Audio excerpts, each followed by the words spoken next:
Selamat siang kawan pajak. Kembali kita berjumpa lagi dalam acara One Sinear dari KPP PMA 1. Kali ini kita masih membahas salah satu dari 14 turunan PMK dari Undang-Undang HPP, Klaster PPN. Dan untuk kali ini adalah dari PMK 71 yaitu mengenai pengenaan PPN terhadap jasa kena pajak tertentu. Nah, seperti biasa ya Pak ya, ini kan episode ke-8 nih. Mudah-mudahan kawan pajak udah agak-agak familiar. Kita tahu memang nggak harus semuanya dimengerti, tapi paling tidak agak familiar nih. Ini yang PMK 71 mengenai apa ya, gitu. Siapa tahu suatu saat ketemu gitu sama case-nya. Sebelumnya, izinkan saya memperkenalkan diri dulu kawan pajak. Nama saya Sondang, fungsional penyuluh di KPP PMA 1, dan di sebelah kanan saya Pak Ali. Selamat siang Kak Sondang, kawan pajak semuanya. Dan di sebelah kiri saya seperti cerdas cermat,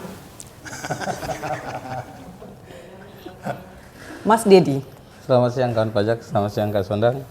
Semoga kawan pajak semangat ya mendengarkan materi oleh Pak Ali hari ini. Soalnya memang jamnya jam-jam kritis ya kawan pajak. Cuman seperti tadi kita sudah bilang bahwa karena ini dikemas dalam acara yang ringan, ini mudah-mudahan kawan pajak yang mungkin tadi habis makan siang atau sambil ada perjalanan ke suatu tempat, ini bisa sambil dengar-dengaran sedikit informasinya, begitu.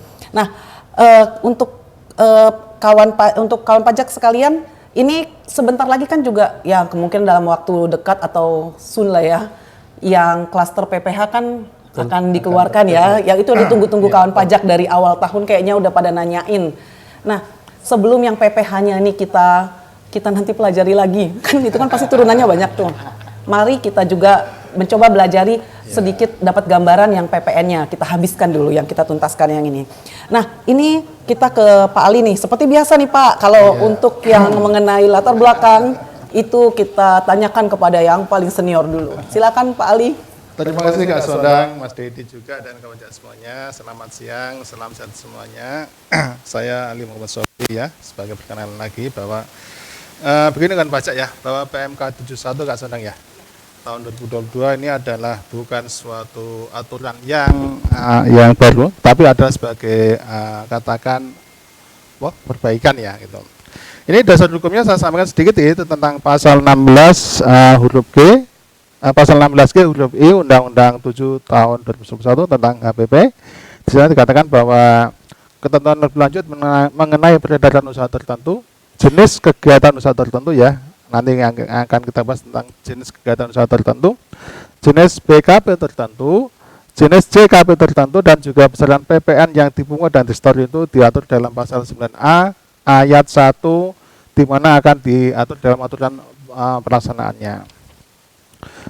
Kan pajak sekalian, sedikit saya tambahkan bahwa kita tahu sistem perpajakan kita harus ada 3 asas ya, mungkin sebagai pengingatan saja. Di situ ada asas kemudahan, baik itu bagi kita fiskus maupun wajib pajak, ada asas keadilan bagi semua pihak, dan juga ada asas kepastian hukum. Itu. Sedikit saya lanjutkan bahwa PMK 71 ini ada beberapa lanjutan atau perubahan dari beberapa aturan sebelumnya. Satu tentang dasar pengenaan pajak ya. Di situ dalam PMK 75 tahun 2010 sebagaimana diubah dengan PMK 121 tahun 2015. Itu. Satu tadi DPP, yang kedua adalah tentang kriteria dan atau rincian jasa keagamaan yang tidak dikenakan PPN. Itu dalam pasal 8 PMK tahun 92 tahun 2020. Yang ketiga adalah ini yang juga ada hubungannya tentang itu mekanisme penghitungan dan pemungkutan PPN serta PPH atas penyerahan ya untuk PPN atau juga penghasilan untuk PPH sehubungan dengan penjualan pulsa, kemudian juga kartu perdana dan juga voucher sebagaimana diatur dalam PMK 6 PMK 03 tahun 2021. Jadi mungkin itu sebagai pajak ya, ada 3 tadi tentang DPP, tentang kriteria jasa keagamaan yang tidak dikenakan PPN, dan juga tentang masalah voucher. Mungkin itu Kak Sondang sebagai pembukaan yang bisa saya sampaikan. Masih PMK yang baru juga ya Pak, ya, nggak ada yang terlalu lama. Kata kuncinya tadi kan adalah jasa kena pajak tertentu ya Pak Ali ya. Seperti kita baca di pasal 2-nya kawan pajak yang menyebutkan bahwa pengusaha kena pajak yang melakukan penyerahan jasa kena pajak tertentu wajib memungut dan menyetorkan PPN yang terutang dengan besaran tertentu. Nah, jadi bisa tolong Pak Ali jelaskan nggak sih maksudnya jasa kena pajak tertentu ini? Mungkin kawan pajak juga mendengarnya gini, bukannya apa aja sih, bukannya JKP aja gitu, BKP, JKP, terus apa lagi gitu. Nah ini jasa kena pajak tertentu ini apa? Karena itu kan starting pointnya dalam melakukan transaksi ya Pak ya, kita pemisahannya langsung di situ. Mungkin nanti Mas Didi bisa bantu tentang DPP nilaian dan juga besaran tertentu juga. Iya. Pajak, ya kan? Oke Kak Sundang, nanti ada kuis apa nggak nanti ini? Nggak ada lah, Pak. Ada kuis. Oke, tadi kita kembali serius sedikit ya. Tadi kan PMK 71 tentang jasa kena pajak tertentu ya. Di sini di state bahwa ada 5 jasa. 5 jasa kena pajak tertentu yang wajib PKP-nya memungut dan menentukan PPN dengan dasar besaran tertentu. Nanti akan dijelaskan Mas Dedi apa itu besaran tertentunya. Satu adalah jasa pengiriman pos. Jelas ini kan karena tadi pakai besaran tertentu Mas Dedi ya. Jadi langsung 1,1% kali jumlah yang ditagih atau seharusnya ditagih. Satu, jasa pengiriman paket pos. Yang kedua adalah jasa biro perjalanan wisata dan atau jasa agen perjalanan wisata. Ini banyak ini ya. Bisa jadi paket wisata, bisa juga pemesanan sarana angkutan, bisa juga tentang pemesanan sarana akomodasi yang penyerahnya tidak didasari ya, tidak didasari atas pemberian komisi ataupun juga mungkin imbalan. Jadi istilahnya apa ya? Gelondongan ya. Gitu. Jadi nilainya juga sama, mungkin di kita ada mungkin ya WP yang khusus bidang ini mungkin. Enggak ada, belum. Nanti yang ketiga mungkin atau yang keempat ada. Ya tentang sama, kita tarifnya tetap sama ya kan pajak ya, atau 1,1% dari jumlah yang ditagih atau seharusnya ditagih.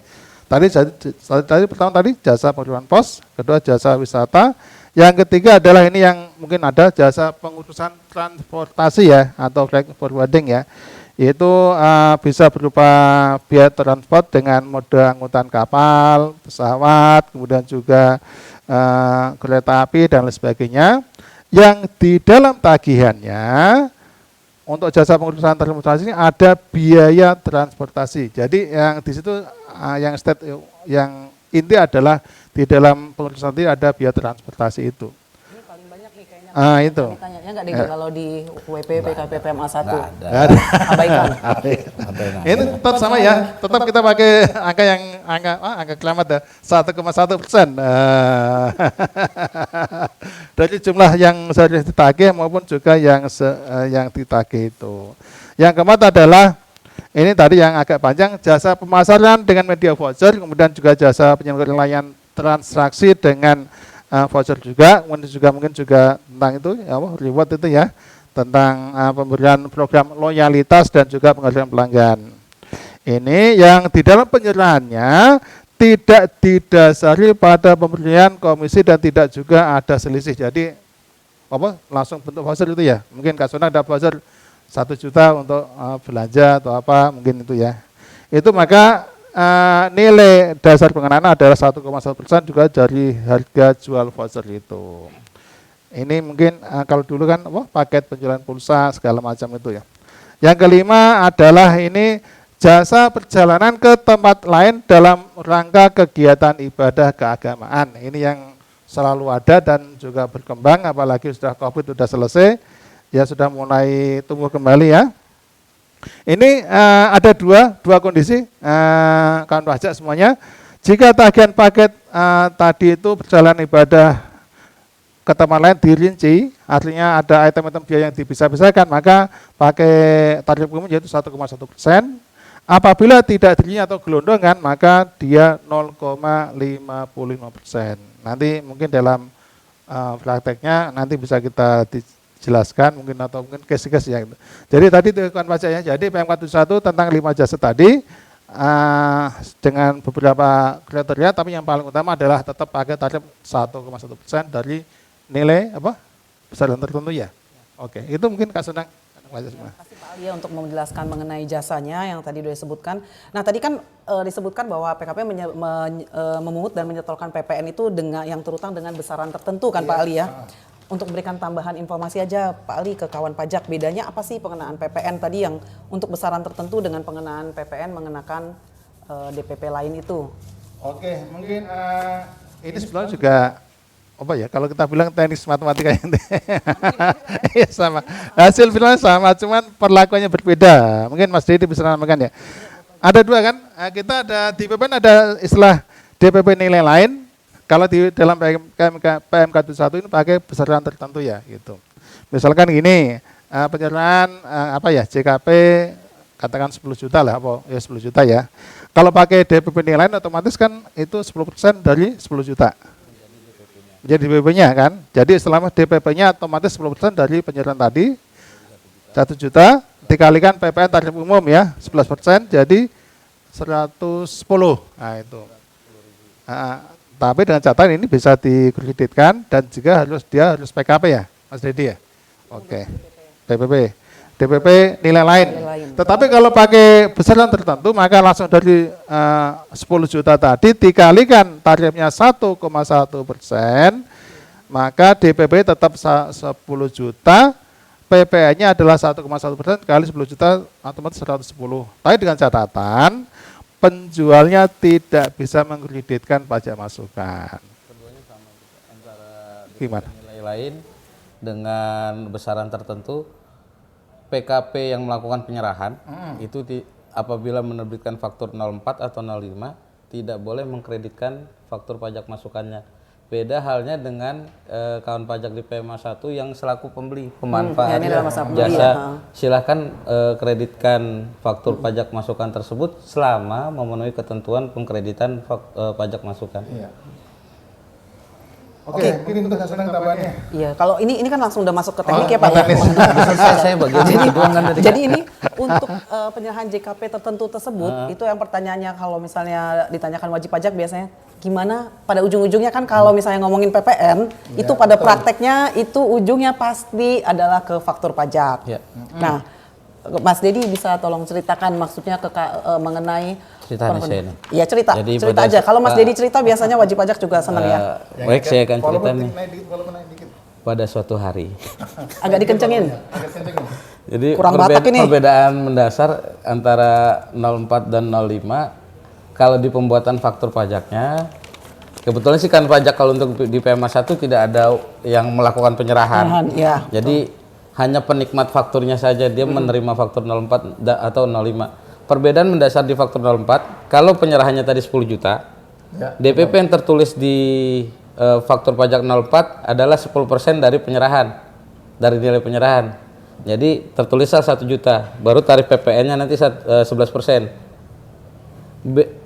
Kalau di faktur 05, penyerahan tetap 10 juta, DPP-nya adalah sesuai nilai penyerahan, tetap 10 juta, tapi tarif pajaknya jadi 1,1%. 1,1% itu kalau di PMK 71 bisa dijelaskan asalnya dari mana ya? Di pasal 3 nanti kawan pajak bisa akhirnya buka cek. contekan dia. Besaran tertentu itu penyerahan 10 juta, besaran tertentunya 10%, artinya 1 juta, mirip kayak DPP nilai lain, cuman dia nggak jadi DPP kalau di faktur pajak. Kemudian dikali tarif 11%, 10% kali 11% ketemu 1,1. Jadi perbedaannya hanya ada terletak di nilai DPP sebenarnya, nilai DPP dan tarif PPN yang tertulis di faktur pajak. Perbedaan mendasar untuk faktur 04 dan 05 di sana. 04 DPP-nya adalah 10% dari nilai penyerahan, tarif PPN-nya tetap 11%. Sedangkan besaran tertentu faktur pajak 05, DPP-nya adalah sama dengan nilai penyerahan, tapi tarif PPN-nya menjadi 1,1%. 1,1% yang didapat dari mana? Nilai besaran tertentu yang diatur di PMK 71 ada macam-macam, rata-rata 10% semua kecuali yang jasa perjalanan ibadah itu nanti ke tempat lain. Dikali tarif PPN umum 11%, 10% kali 11%, 1,1% hasilnya. Perbedaan matematika. Cuman itu aja sih. dari segi penulisan fakturnya memang ada sedikit perbedaan Mungkin di masih nilai dikit. DPP-nya saja. Wajib-wajib boleh milih 04 05 enggak? Kalau dulu Pak, sebelum ada Dulu kawan PMK pajak Pak Ali mah nggak perlu tahu. sebelum ada PMK 71 rata-rata kayak jasa pengiriman paket, kemudian jasa Freight freight forwarding forwarding yang paling itu sering. pakai 04, gabung ke DPP nilai lain. Semenjak PMK 71 ada split langsung pisah. Langsung jelas jadinya kawan pajak ya. DPP nilai lain tuh sekarang salah satunya untuk penjualan mobil bekas. Itu udah kita bahas di PMK yang di IG sebelumnya ya. Nah yang ini Lebih apa clear namanya ya lebih batasnya. lebih jelas sekarang. Batasannya. Jadi nggak semuanya gabung di PMK 04. Dan kode fakturnya muncul lagi 05 yang kemarin sempat vakum. iya. Itu kalau ada yang udah terlanjur bikin 04 Bisa bikin pengganti. Tidak ada masalah bisa selama bikin belum pengganti, diaudit. tidak masalah. Kalau mau tanya gimana bikin faktur pajak pengganti, ingat buka lagi yang kemarin-kemarin. Nonton YouTube. Nah, ini kita coba jawab dari beberapa pertanyaan ya, Mas Dedi. Ini kan ada yang melalui WhatsApp helpdesk KPP PMA 1 dan yang sering menelpon.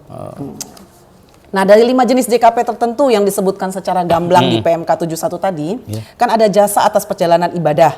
Nah, ditanyakan, jasa atas perjalanan ibadah di luar daerah pabean, apakah terutang PPN?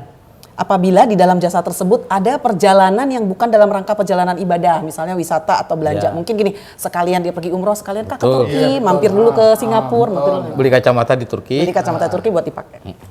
Kacamata kok di sini kan? Oh iya, inisial ya. Sorry kawan pajak. Suka kebawa. Jadi kawan pajak harus lihat detail di tagihannya. Kita sebutnya invoice-nya ya berarti ya. Iya, boys. Kalau di dalam tagihan tadi disebutkan rinci antara nilai perjalanan ibadah dengan non perjalanan ibadah, maka besaran tertentunya adalah hampir salah tuh. DPP nilai lain tadi hampir disebut. Besaran tertentunya adalah 1,1% dari nilai perjalanan non ibadah tadi. Betul. Tapi kalau misalkan dalam tagihannya nggak dipisahkan, jadi gabung semua, diambillah jalan tengah kembali. Besaran tertentunya yang umumnya 10% menjadi 5% separuhnya.